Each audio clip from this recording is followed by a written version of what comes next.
Hello guys, welcome to BPSC online academy. कैसे हैं आप लोग?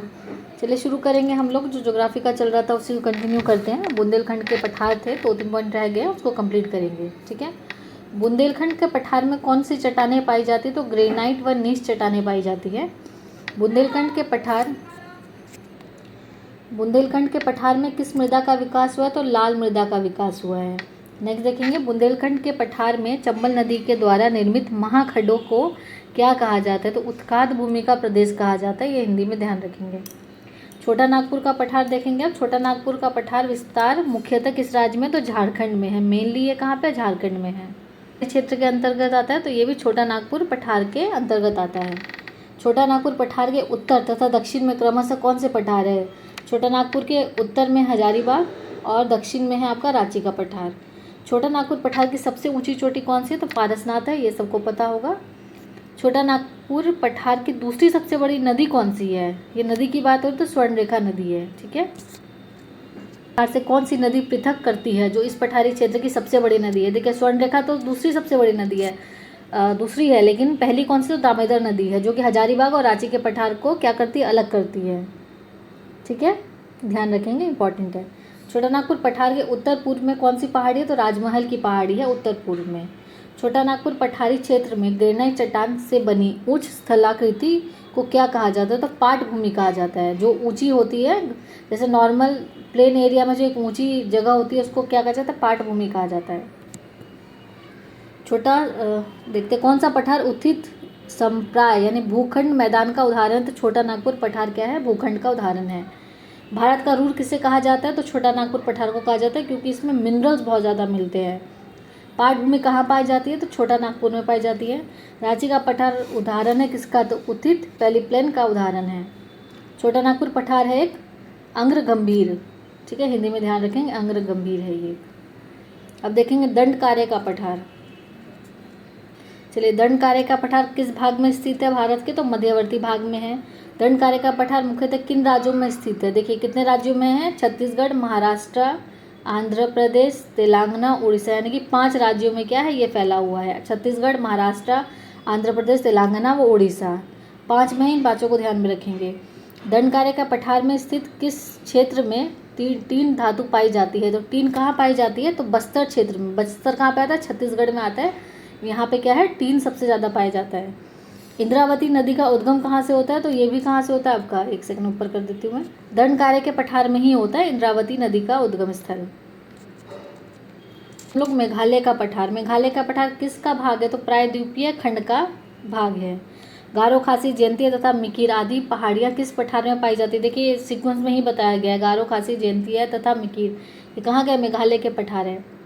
मेघालय पठार में क्षेत्र में किस प्रकार की मिट्टी का विकास हुआ है? तो लेटराइट सॉइल का हुआ है। इससे पहले देखा था हमने रेड सॉइल, अभी क्या है? Laterite soil. यानी हर पठार की विशेषता अलग अलग है, वही अलग अलग विशेषताओं को हमको नोट डाउन करना है।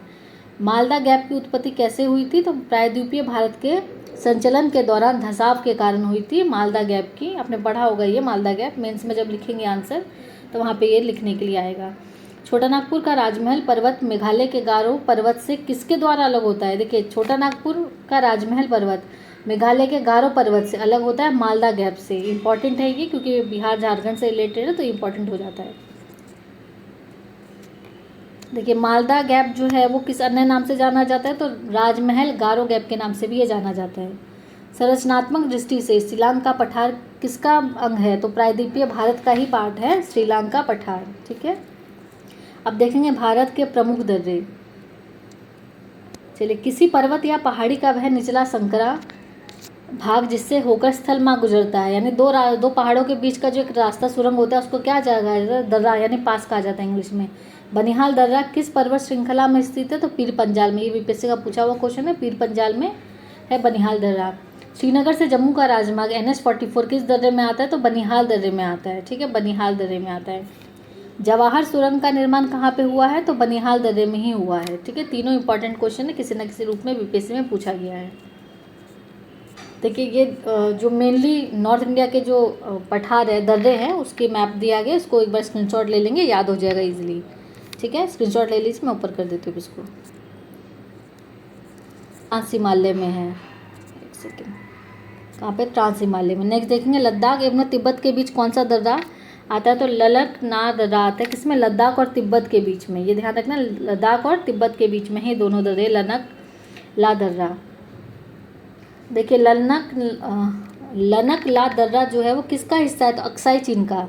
जम्मू कश्मीर का जो अधिकारित क्षेत्र है, जम्मू कश्मीर का चीन ऑक्यूपाइड जो क्षेत्र है, जो हमारा कश्मीर है, उसमें कुछ पार्ट जो है वो चाइना ने भी कब्जा किया हुआ है, कुछ पाकिस्तान ने किया हुआ है, कुछ चाइना ने किया हुआ है। तो जो अक्साई चीन उसको कहा जाता है जो चाइना ने अधिकृत किया हुआ है। तो इसीलिए लन्नक दर्रा कहाँ पे आता है, अक्साई चीन में आता है। ठीक है, अक्साई चीन क्षेत्र में। भारत एवं पाकिस्तान के बीच नियंत्रण रेखा पर स्थित दर्रा कौन सा है, भारत एवं पाकिस्तान में इंपॉर्टेंट है, तो बुर्जिला दर्रा। पाकिस्तान अधिकृत कश्मीर घाटी तथा भारत के कश्मीर घाटी को लद्दाख के देवसाई मैदान से कौन सा दर्रा जोड़ता है। देखिए ये पाक ऑक्यूपाइड कश्मीर और भारत का जो कश्मीर है को घाटी को लद्दाख के देवसाई मैदान से कौन दर्रा जोड़ता है, तो बुर्जिला दर्रा जोड़ता है ना। कौन सा दर्रा श्रीनगर एवं लेह के बीच संपर्क स्थापित करता है, तो जोजिला दर्रा। आगे देखते हैं, स्थित है तो जस्कर श्रेणी में है। ठीक है, जस्कर में। मनाली को लेह से कौन सा दर्रा जोड़ता है, तो रोहतांग दर्रा जोड़ता है। कुल्लू और लाहौल स्पीति को कौन सा दर्रा आपस में जोड़ता है, रोहतांग दर्रा। देखिए बहुत सारे दर्रे हैं, कन्फ्यूजन हो जाता है, इंपॉर्टेंट जो है उसको नोट कर लेंगे और उसको रिवाइज करेंगे बार बार, उसको याद ही करना पड़ेगा। मैप में देख लीजिएगा, ये जो मैप ऊपर दिया है वो, और आगे मैप होगा उसमें मैं बता दूंगी, तो अच्छे से उसको माइंड में बिठा लेना है। दर्रे से क्वेश्चन 1-2 तो ज़रूर रहता है। हिमाचल प्रदेश के लाहौल स्पीति जिले का प्रवेश द्वार किस दर्रे को कहा जाता है। देखिए हिमाचल प्रदेश में क्या है, लाहौल स्पीति, ये एक क्वेश्चन हो गया। दूसरा, प्रवेश द्वार किसे कहा जाता है, तो रोहतांग दर्रे को क्या कहा जाता है, प्रवेश द्वार कहा जाता है। लीपू लेक दर्रा किस पर्वत श्रेणी में आता है, तो कुमाऊं श्रेणी में आता है। उत्तराखंड के कुमाऊं क्षेत्र को तिब्बत से कौन सा दर्रा जोड़ता है। देखिए उत्तराखंड के कुमाऊं को तिब्बत से कौन जोड़ता है, तो लीपू लेक दर्रा जोड़ता है। कुंगरी भिंगरी या किंगरी विंगरी दर्रा कहाँ स्थित है, तो चमोली उत्तराखंड में। नाम बहुत एक जैसे सिमिलर से है, लगेगा कि सब अरुणाचल में है या उत्तराखंड में, लेकिन कन्फ्यूजन होगी इसमें, तो इसीलिए इसको नोट कर लीजिएगा स्क्रीनशॉट लेके। इसमें एक एक क्वेश्चन, एक एक लाइन इंपॉर्टेंट है इसकी। कैलाश मानसरोवर यात्रा किस दर्रे से होती है, तो नीति दर्रा से होती है। देखिए कितना इंपॉर्टेंट है, नीति दर्रे से होती है। महान हिमालय में सतलज नदी द्वारा निर्मित दर्रा कौन सा है, महान हिमालय में सतलज नदी पर, तो कौन है, शिवकिला दर्रा। कौन सा दर्रा हिमाचल प्रदेश को तिब्बत से जोड़ता है, हिमाचल को तिब्बत से, तो शिवकिला दर्रा, यही वाला दर्रा। जेलेपला दर्रा किस राज्य में स्थित है, तो सिक्किम में है। सिक्किम में कम ही है तो ये इंपॉर्टेंट हो जाता है, याद रखेंगे। हिमाचल प्रदेश से अपना कश्मीर यानी लद्दाख को जोड़ने वाला दर्रा कौन सा है, तो बारालाचा दर्रा है। ठीक है, बारालाचा दर्रा। कौन सा दर्रा अरुणाचल प्रदेश को तिब्बत की राजधानी लहासा से जोड़ता है, तो बॉमडिला। अरुणाचल प्रदेश, तिब्बत, ठीक है, बॉमडिला। कौन सा दर्रा भारत, अरुणाचल प्रदेश एवं म्यांमार का। देखिए भारत में स्पेसिफिक दे दिया अरुणाचल प्रदेश और म्यांमार में स्पेसिफिक दे दिया मांडला। पूछ सकता है कि अरुणाचल प्रदेश और मांडला या म्यांमार, है ना, या इंडिया और म्यांमार, तो दिफू दर्रा हो जाता है, दोनों याद रखेंगे। मणिपुर के इम्फाल को म्यांमार से कौन सा दर्रा जोड़ता है, तुजू दर्रा। मणिपुर के आसपास ही पड़ता है म्यांमार, है ना, तो कौन सा जोड़ेगा उसको, तुजू दर्रा। नाथुला दर्रा किस भारतीय राज्य में स्थित है, तो सिक्किम में। देखिए सिक्किम में 2 आ गए बताइए, एक तो जेलेपला और दूसरा आ गया आपका नाथुला, दोनों आ गए। ठीक है, जेलेपला और नाथुला। देखिए यहाँ कुछ नोट दिया गया है। सन 1962 के भारत चीन युद्ध के बाद नाथुला दर्रा को बंद कर दिया गया था, परंतु 2006 में पुनः इसे खोल दिया गया है। ठीक है, किसको जोड़ता है, तो गैंगटॉक एवं लहासा के बीच कौन सा दर्रा संपर्क करता है, तो नाथुला करता था, जिसे बंद कर दिया गया था, लेकिन 2006 में दोबारा जोड़ दिया गया। गैंगटॉक क्या है, सिक्किम की राजधानी है गैंगटॉक। ठीक है, चलिए आगे बढ़ेंगे। देखिए ये कुछ और भी इंपॉर्टेंट दर्रे हैं जो कि पश्चिमी घाट के हैं। सनकोटा दर्रा केरल में है, थालघाट, पालघाट, भोरघाट। देखिए थालघाट और भोरघाट कहाँ पे, महाराष्ट्र में है। पालघाट जो है वो केरला में है, ये अलग से ध्यान रखेंगे। लगता तीनों एक जैसा है लेकिन है अलग। थाल और भोर महाराष्ट्र में, पाल जो है वो केरल में। ठीक है, आगे देखेंगे, उसको मैं जूम छोटा कर देती हूँ, 1 सेकेंड। देखिए जितना हमने वन लाइनर पढ़ा सारे दर्रे को यहाँ इकट्ठा दे दिए गए, कितना ईजी कर दिया गया है। ठीक है, इसको क्या करेंगे, स्क्रीनशॉट ले लीजिए, भी आधा ले लीजिए, आगे मैं आगे दे देती हूँ आपको स्क्रीनशॉट। फिर पंजाल तक लीजिए स्क्रीनशॉट, 500 तक लीजिए, उसका नेक्स्ट में दे रही हूँ आपको। इसी को याद कर लेंगे, नोट करने की जरूरत नहीं पड़ेगी आपको, स्क्रीनशॉट ले लीजिए, होगा तो प्रिंट आउट निकाल के रखिए, क्योंकि 1 से 2 नंबर का क्वेश्चन इसमें से तो रहता ही रहता है। देखिए 3-4 और बचे, इसको ले लीजिए आप, ठीक है, 3 हो जाएंगे स्क्रीनशॉट। चलिए अब देखेंगे उत्तर भारत का विशाल मैदान, ये सबसे इम्पोर्टेंट हो जाता है, उत्तर भारत का विशाल मैदान। उत्तर भारत के मैदान को किस अन्य नाम से जाना जाता है? तो सिंधु गंगा ब्रह्मपुत्र का मैदान के नाम से भी जाना जाता है। सिंधु गंगा ब्रह्मपुत्र, यानी उत्तर भारत के मैदान का क्षेत्रफल कितना है? तो 7.8 लाख वर्ग स्क्वायर किलोमीटर है। विश्व का सर्वाधिक जलोढ़ निक्षिप्त मैदान, यानी सबसे ज़्यादा जो है वो जलोढ़ एलुवियल सोइल कहाँ पे है? तो उत्तर भारत में है। इसीलिए देखेंगे उत्तर भारत में ज़्यादा फूड ग्रेन्स मतलब फर्टाइल ज़्यादा है। साउथ में भी, लेकिन साउथ में ग्रेन्स कम होते हैं, बाकी चीज़ें ज़्यादा होती हैं। हमारे उत्तर भारत में दाल, चावल, गेहूँ ये ज़्यादा होते हैं। उत्तर भारत के मैदान की ढाल किस प्रकार के? तो अत्यंत मंद तरह की है। आगे देखते हैं। देखिए लास्ट क्वेश्चन है इसका, उत्तर भारत के विशाल मैदान का सर्वाधिक भाग किस भारतीय राज्य में स्थित है? तो यूपी में सबसे ज़्यादा है, ठीक है। उत्तर भारत का विशाल मैदान सबसे ज़्यादा कहाँ पे बात करेंगे? तो यूपी में है। चलिए अब देखेंगे भाबर का मैदान, ठीक है। भाबर का मैदान उत्तर भारत में उप हिमाचल क्षेत्र के सहारे फैले समतल मैदान को क्या कहा जाता है? तो भाबर कहा जाता है। भाबर मैदान का विस्तार कहाँ तक है? तो सिंधु नदी से तिस्टा नदी, तिस्टा कहाँ पे? वेस्ट बंगाल में है, ये तिस्टा नदी तक है। भाबर मैदान की चौड़ाई कितनी है? तो 8 से 10 किलोमीटर है। भाबर मैदान की ऊंचाई कितनी है? तो 200 से 300 मीटर है। शिवालिक का जलोढ़ पंख किस मैदान को कहा जाता है? ये इंपॉर्टेंट है, देख लीजिए, कुछ नया फैक्ट है। तो भाबर के मैदान को कहा जाता है। के प्रदेश के दक्षिण में किस मैदानी क्षेत्र का विस्तार है? तो है आपका तराई का, ठीक है। तराई मैदान की चौड़ाई कितनी है? 10 से 20 किलोमीटर। नोट देख लेते हैं। तराई के मैदान में महीन कंकड़, पत्थर, रेत तथा चिकनी मिट्टी का निष्पेक्ष पाया जाता है। तराई क्षेत्र में भाबर की लुप्त नदियाँ पुनः सतह पर जीवित हो जाती हैं, यानी कि जो लुप्त हो चुकी है वो दोबारा से यहाँ पे जीवित हो जाती है। तराई का मैदान घने वनों से ढका हुआ है, ठीक है, घने वनों मैदानों से ढका हुआ है। चलिए अब देखेंगे बांगर। बांगर का मैदान किस प्रकार की मिट्टी से? तो पुरानी जलोढ़ यानी ओल्ड एलुवियल सॉइल से है। बांगर के मैदान का विस्तार मुख्यतः किन राज्यों में? पंजाब और यूपी में है। बांगर मैदान के कुछ क्षेत्रों में अत्यधिक सिंचाई के कारण मृदा की ऊपरी सतह पर नमक की सफ़ेद परत जम जाती है। इन्हें क्या कहा जाता है? रेह या कलर कहा जाता है, ठीक है। एक नया फैक्ट है, ध्यान में रखेंगे। बांगर मैदान में अपरदन के कारण उभरी कंकड़ीली पत्थर को क्या कहा जाता है? तो भूड़ कहा जाता है, ठीक है, भूड़ कहा जाता है। नेक्स्ट देखते हैं हम लोग।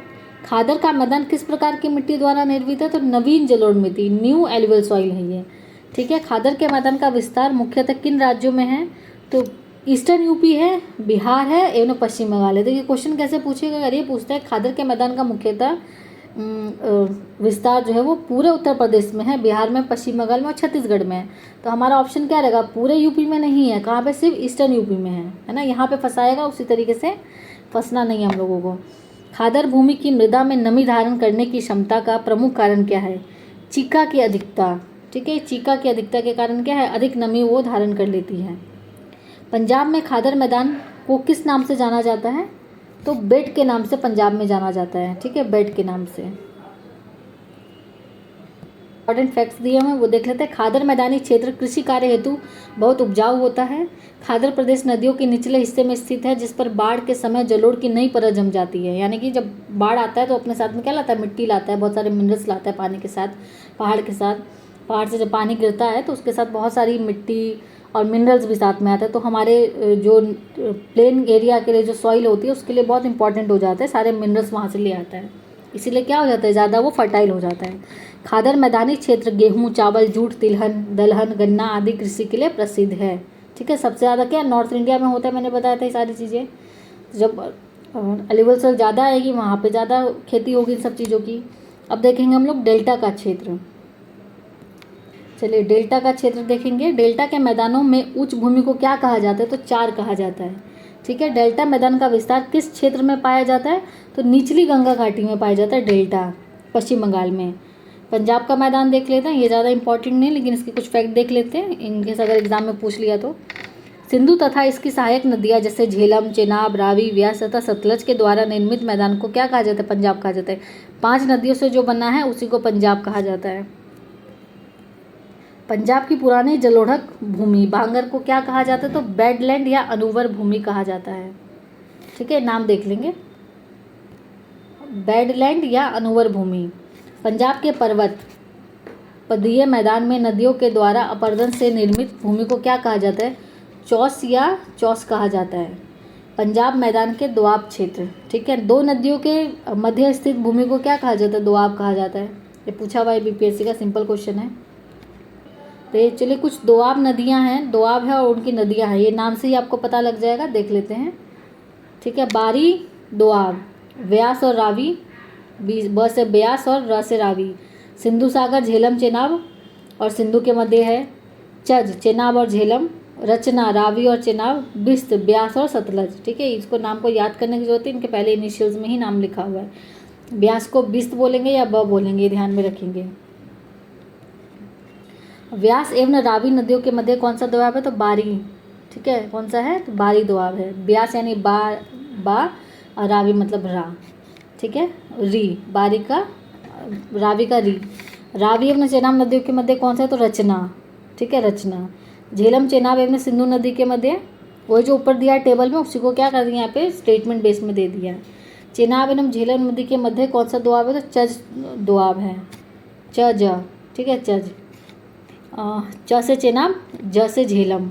व्यास एवं सतलज नदी के बीच, तो बीस्त, सतलज का स्त और व्यास का बीस, ठीक है, बी। चलिए आज के लिए इतना ही रखते हैं, नेक्स्ट कल वीडियो में पढ़ते हैं हम लोग और मिलेंगे नेक्स्ट वीडियो में। Thank you for watching BPSC online academy.